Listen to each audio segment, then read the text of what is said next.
நீங்கள் உங்கள் அறிவு சொல்வதை கேளுங்கள், உங்கள் மனது சொல்வதை கேட்காதீர்கள்.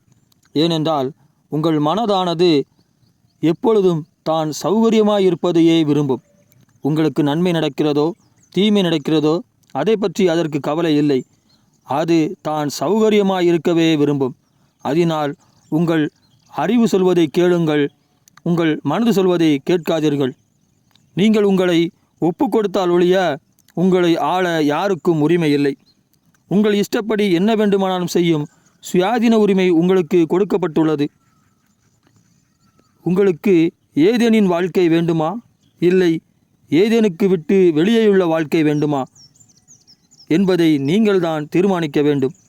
உங்களுக்கு எகிப்தின் அடிமை வாழ்க்கை வேண்டுமா, இல்லை மரண பரியந்தம் வனாந்தரத்திலே சுற்றித் திரியும் வாழ்க்கை வேண்டுமா, இல்லை கானானை கைப்பற்றி பாலும் தேனும் ஓடுகிற கானானின் செழிப்பின் வாழ்க்கை வேண்டுமா? நீங்கள்தான் உங்கள் வாழ்க்கையை தீர்மானிக்கப் போகிறீர்கள். உங்களை யாரும் தடுப்பது கிடையாது, தடுக்கவும் முடியாது. உங்கள் வாழ்க்கை உங்கள் கையில். நீங்கள் உங்களை இயேசு கிறிஸ்துவுக்கு ஒப்பு கொடுத்தால் உங்கள் வாழ்க்கை உங்கள் கையிலும் இயேசுவின் கையிலும் உள்ளது. நீங்கள் எப்பொழுது வேண்டுமானாலும் உங்கள் இயேசுவின் கையை உதறிவிடுவதற்கு உங்களுக்கு சுயாதீன உரிமை இருக்கிறது. அதனால்தான் உங்களுடைய வாழ்க்கை உங்களுடைய கையிலும் உங்கள் தேவனுடைய கையிலும் இருக்கிறது என்று சொல்லுகிறேன். உங்கள் கர்த்தர் உங்களை அவருடைய ரோபோவாக படைக்கவில்லை. ஆனால் உங்கள் கர்த்தர் அவருடைய வார்த்தையின்படி செயல்படும் சுயாதீன சுதந்திரமுள்ள அவருடைய ரோபோவாக இருக்க விரும்பினார். உங்கள் கர்த்தர் அவருக்குள் ஒரு கற்பனையை கொண்டு உங்களை படைத்தார். உங்கள் கர்த்தர் அவருக்குள் ஒரு கற்பனையை கொண்டு உங்களை படைத்தார். நீங்கள் உங்கள் கர்த்தருடைய கற்பனையின்படி, அதாவது அவருடைய கனவின்படி வாழப்போகிறீர்களா, இல்லை அவர் உங்களை குறித்து கண்ட கனவை கலைக்கப் போகிறீர்களா என்பது உங்கள் கையில் இருக்கிறது.